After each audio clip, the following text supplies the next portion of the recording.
est le plus grand sportif espagnol de l'histoire? Le maître de la terre battue et plus encore. Comment le petit génie de Majorque est devenu l'un des meilleurs joueurs de tous les temps et une star internationale? Comment le clan Nadal protège son champion? Et jusqu'à quand ce phénoménal combattant pourra résister?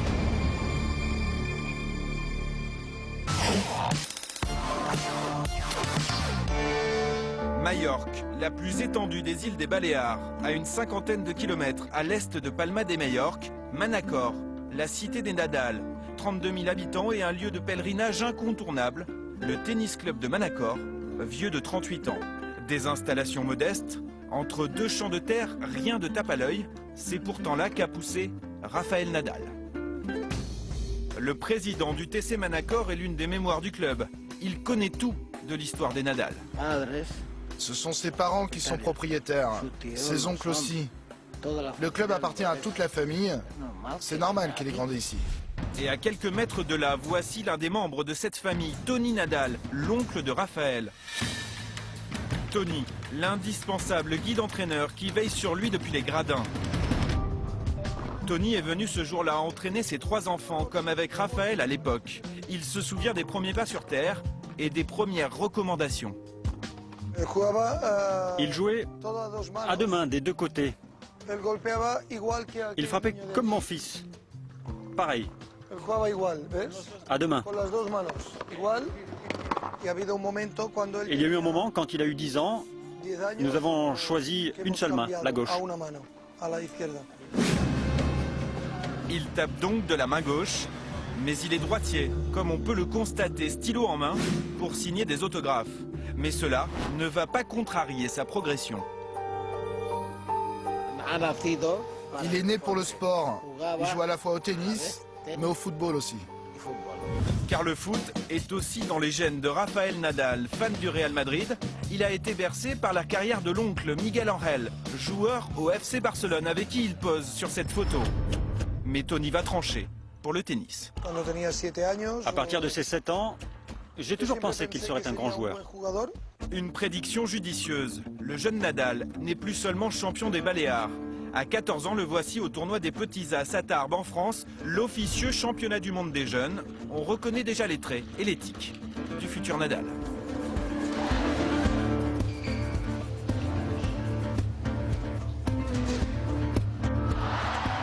Vainqueur du tournoi, Rafael Nadal est bien le champion de demain, mais toujours les pieds sur terre. J'ai seulement gagné un tournoi. C'est important, mais il faut relativiser. Comme une évidence, 11 ans plus tard, Rafael Nadal est le roi de la terre battue dans la pure tradition espagnole. En juin dernier, à 24 ans seulement, il s'adjuge pour la 6e fois Roland-Garros, un règne presque total depuis le printemps 2005. Cette année-là, Nadal n'a pas 19 ans lorsqu'il fait connaissance avec les coulisses du plus grand tournoi sur terre battue. Mais il est déjà un sujet de curiosité après 2 démonstrations à Monte-Carlo puis à Rome, 2 tournois de référence sur cette surface. À Paris, personne ne lui résiste. Cette première finale gagnée contre son compatriote Puerta annonce le phénomène. Nadal en manche à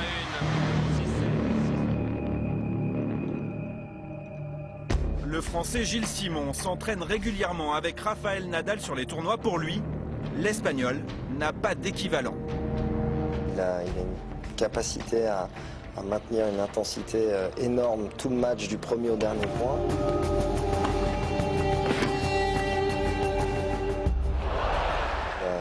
Bien évidemment son énorme coup droit qui fait très mal dans toutes les positions, qu'ils soient en attaque, en défense.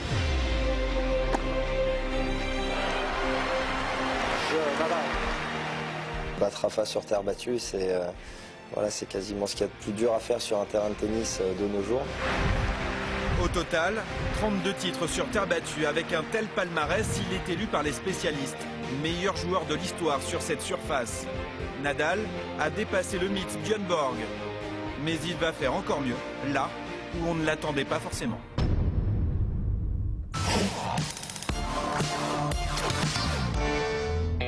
Retour à Manacor. Voici un complexe en partie conçu pour Rafael Nadal. En 2008, il a été réalisé après un accord unique en son genre. Il est financé par le gouvernement des Baléares, la ville et la famille du joueur. À disposition, des cours en surface rapide extérieure et couvert. Le but, faire en sorte que Nadal puisse rester sur son île et progresser sur d'autres surfaces que la terre battue. J'entendais dire, il y a plusieurs années, que Rafa ne gagnerait jamais des tournois du Grand Chelem, mais de grands tournois sur surface rapide. Tony avait bien vu. Victoire à l'US Open 2010. Victoire à l'Open d'Australie 2009. Et puis, le chef-d'œuvre. La plus grande émotion fut Wimbledon 2008 contre Roger Federer.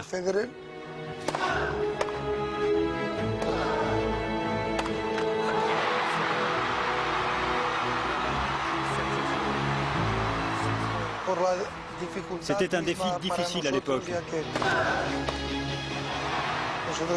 Surtout pour nous qui étions un staff de joueurs sur terre battue.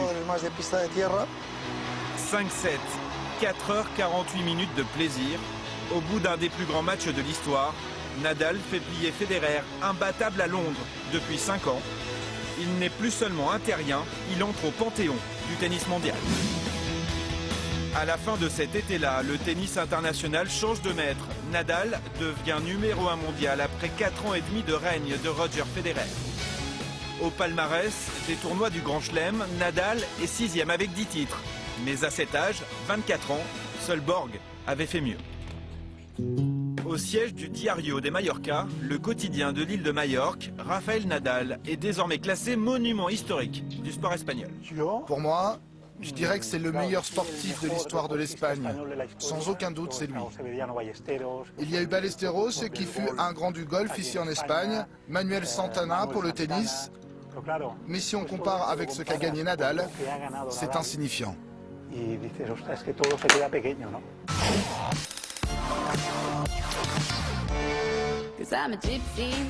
Nadal, nouvelle star avec Shakira dans des postures tendancieuses pour un clip vidéo. Voilà de quoi choquer ceux qui sont habitués à la discrétion légendaire du joueur espagnol, qu'il se rassure tout de même, le Mallorquin vit la plupart du temps loin des paillettes, accroché à ses racines. Porto Cristo, à une dizaine de kilomètres de Manacor, la douceur des Baléares, un décor de rêve, les pieds dans l'eau, 20 degrés au mois de décembre. À flanc de falaise, l'une des résidences des Nadal, une grande partie de la famille y réside. Le petit Raphaël en avait fait sa résidence d'été et venait pêcher ici sur les rochers. Désormais, il a sa propre villa sur l'autre versant. Tranquillité assurée, mais Nadal ne vit pas pour autant reclus. En quelques minutes, il retourne au cœur de Manacor, sa ville natale. Monsieur le maire est un proche de la famille. Il est conscient de l'impact touristique de la star mallorquine. L'attraction touristique de Manacor, ce sont les perles et les grottes. Mais Nadal a fait connaître Manacor dans le monde entier.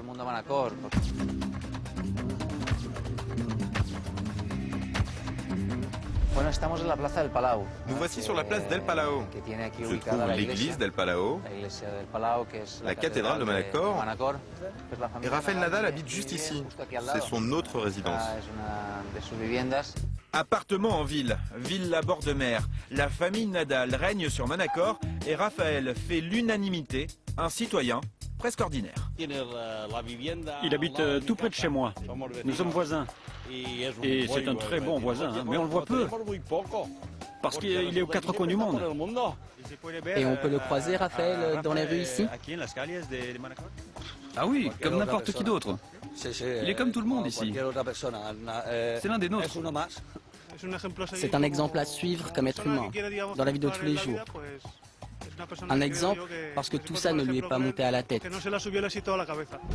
Une vie ordinaire, jusqu'à la séparation de ses parents révélée début 2009. Une blessure qui affecte le champion. C'est quelqu'un qui a une vraie force, mais il a une sensibilité d'un jeune garçon. Les problèmes familiaux l'affectent forcément. L'épisode ne fait que renforcer la discrétion autour de son propre couple. Rares sont ses apparitions publiques avec sa compagne Maria Francisca, 22 ans, qu'il fréquente depuis le lycée. Nadal se montre peu dans les médias, dans les revues People. Il y a bien dû avoir un reportage ici ou là, mais il n'aime pas trop se montrer. Ses sorties publiques sont donc très cadrées. Les rares sacrifices consentis le sont essentiellement pour les publicitaires. Équipementiers sportifs, marques de voitures, photos de mode, jeux vidéo, Nadal reste une valeur sûre de la pub à l'échelle mondiale. Tout revenu confondu, Nadal reste derrière Federer avec 22,6 millions d'euros à l'année. Un quart environ provient de ses gains en compétition, des gains en baisse par rapport à 2010.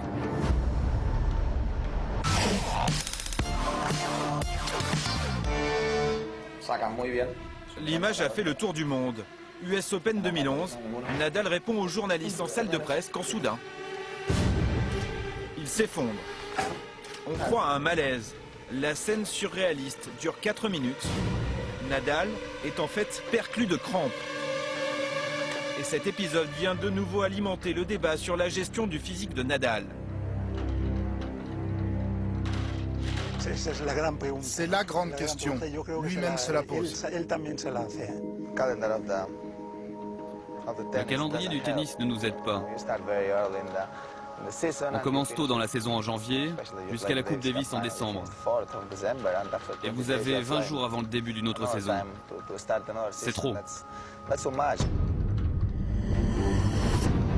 1m85, 85 kg. Nadal dégage une puissance musculaire hors du commun. Cette année, il a enchaîné 84 matchs avec une débauche d'énergie considérable. Un monstre physique qui semble hors norme. Ce n'est pas vrai. Parce que je suis fatigué d'entendre que Rafael est un phénomène physique. Tout grand joueur a un gros potentiel physique. Nadal en fait-il trop? Il y a 4 ans, le journaliste du Diario de Mallorca a semé la panique en Espagne en publiant cette interview de l'oncle Tony. Tout allait bien jusqu'à ce que je le questionne sur sa blessure au pied. La blessure au pied gauche? Oui, la blessure au pied gauche.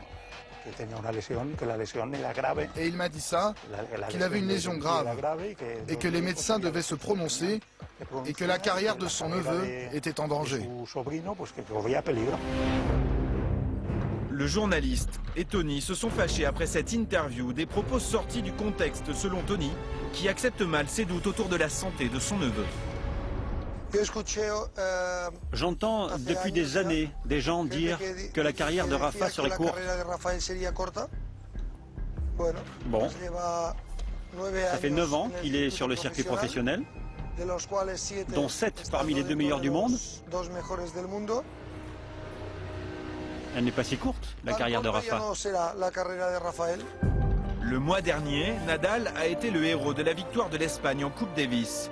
Mais la presse de son pays a encore pointé ses problèmes physiques. Les infiltrations au genou. Nadal compose avec les blessures depuis plusieurs années. Cheville, genoux, pieds, abdominaux. À coup de traitement, Nadal tient le choc, coûte que coûte. Voilà comment il n'a pu échapper aux soupçons de dopage de l'ancien joueur français Yannick Noah dans un quotidien national. Noah y met en doute la réussite des Espagnols et évoque la potion magique qui fait gagner. Je suis sûr que mon neveu n'a jamais triché dans sa vie, sûr. Et qu'il est bien plus propre que Yannick, bien plus propre. Quand tu t'entraînes toute la journée comme un malade, tu fais... Et voilà, qu'on vient de te dire que ce que tu fais, bon, bah, c'est plus facile avec la potion magique. C'est dommage. Malgré les soupçons, la lassitude, les blessures, Nadal a prévu d'alléger un peu son calendrier en 2012. Il fera ainsi l'impasse sur la Coupe Davis, privilégiera les Jeux Olympiques de Londres pour se ménager et espérer pourquoi pas passer la trentaine sur un court de tennis.